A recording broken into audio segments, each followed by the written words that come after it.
2024 मध्ये सुरू झालेलं आमरण उपोषण 2025 उजळला तरी आज ही सुरूच आहे।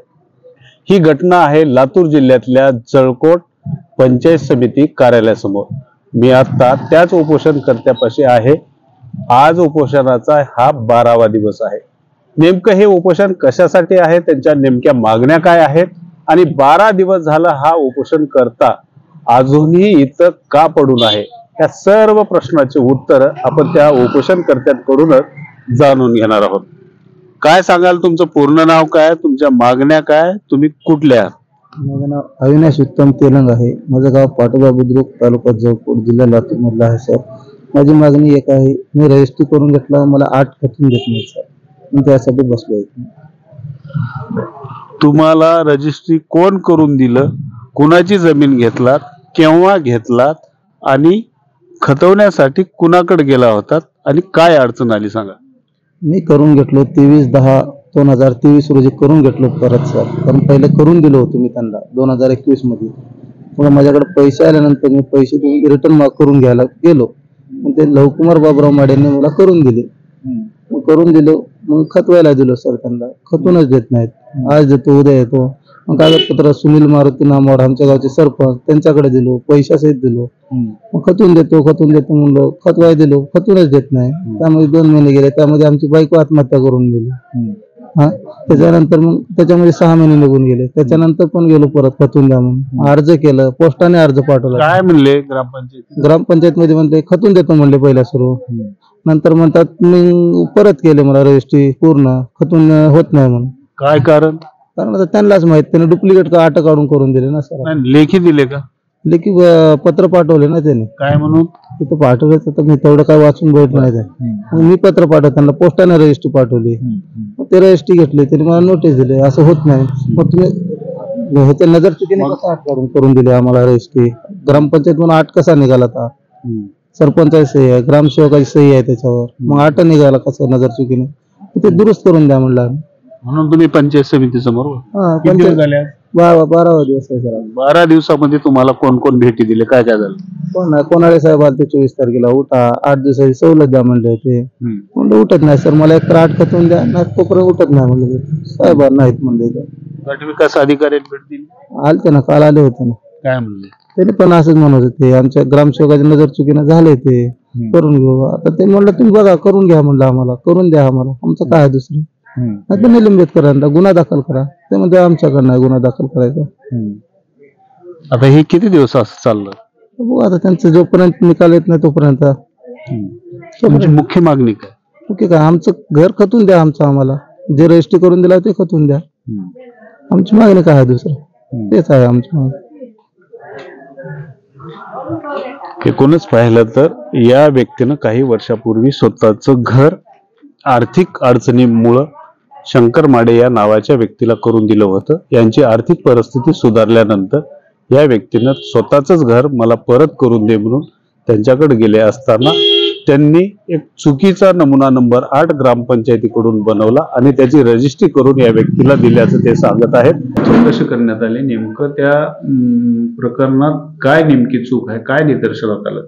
म्हणजे त्या प्रकरणामध्ये एका व्यक्तीने ग्रामपंचायतीकडून आट घेतलाय आणि आट घेतल्यानंतर संबंधित जे उपोषण करत आहेत त्यांना त्यांनी रजिस्ट्री करून दिली, विक्री करून दिली, विक्री केली आणि रजिस्ट्री करून दिली। रजिस्ट्री करून दिल्यानंतर नंतर असं लक्षात आलं की तो आट जो ग्रामपंचायतीकडून झालेला आहे तो इश्यू चुकीचा आट झालेला आहे।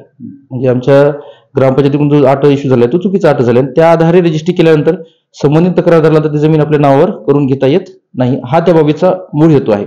पण प्रशासनाच्या दृष्टीने असं आहे की प्रशासन जे ग्रामपंचायतीकडून चूक झाली ती आम्ही जी काय आहे ती कारवाई करू, पण संबंधित उपोषणकर्त्याला ज्याच्याकडून म्हणजे विक्री, ज्यांच्याकडून त्यांनी जागा घेतली आहे, ज्यांनी त्यांची फसवणूक केली, त्यांनी त्यांच्या बाबतीमध्ये जे काही कायदेशीर प्रक्रिया आहे ती त्यांनी अवलंबावी।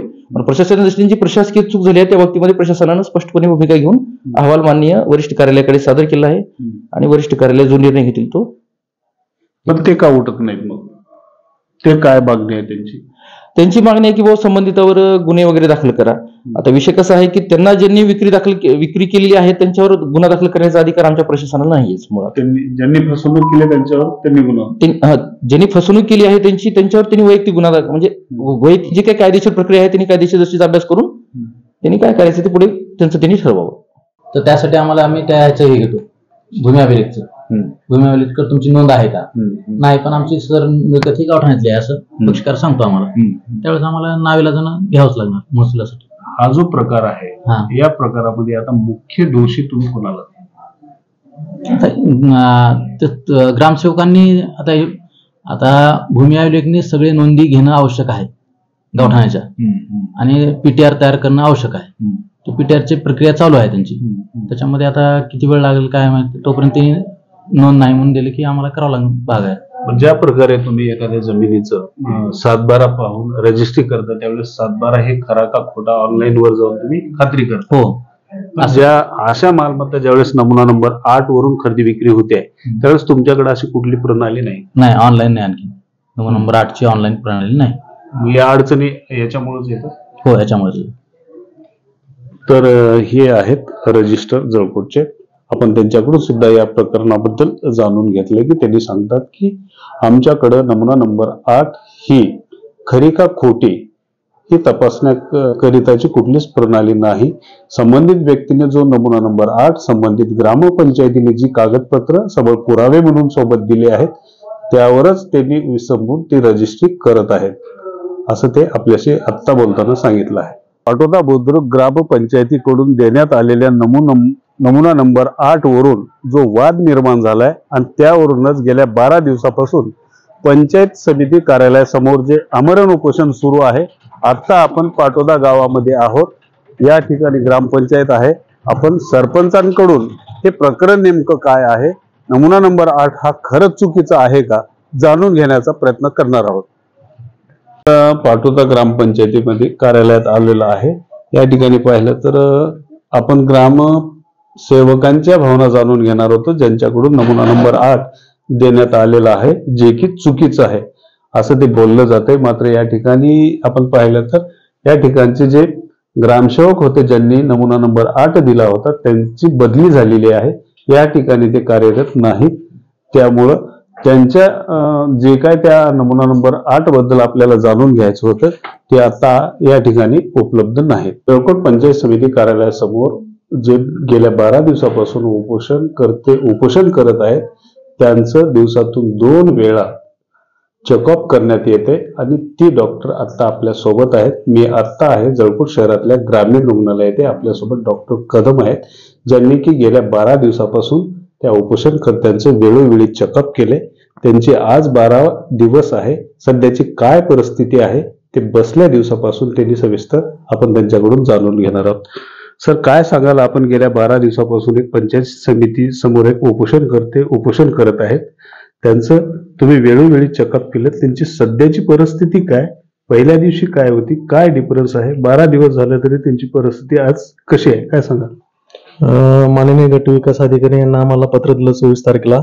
अविनाश उत्तम तेलंग हे उपोषणाला बसलेले आहेत.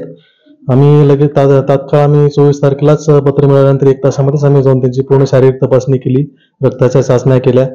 24 तारखेला प्रकृती स्थिर होती आणि आज त्यांचं म्हणजे 12वा दिवस आहे आणि आम्ही 11 दिवस तपासतो आम्ही त्यांना. मी आहे, डॉक्टर माझे साथीदार आहेत. आम्ही तपासण्या रोजच्या दिवसातून 2 वेळा तपासण्या करतो आम्ही. तर त्यांचं ब्लड शुगर केलं असता ते साधारण आहे. नंतर लघवीची तपासणी केली, क्युटोन बॉडीज ते पण साधारण आहे. बीपी साधारण आहे. बीपी सध्या स्थिती चांगली आहे.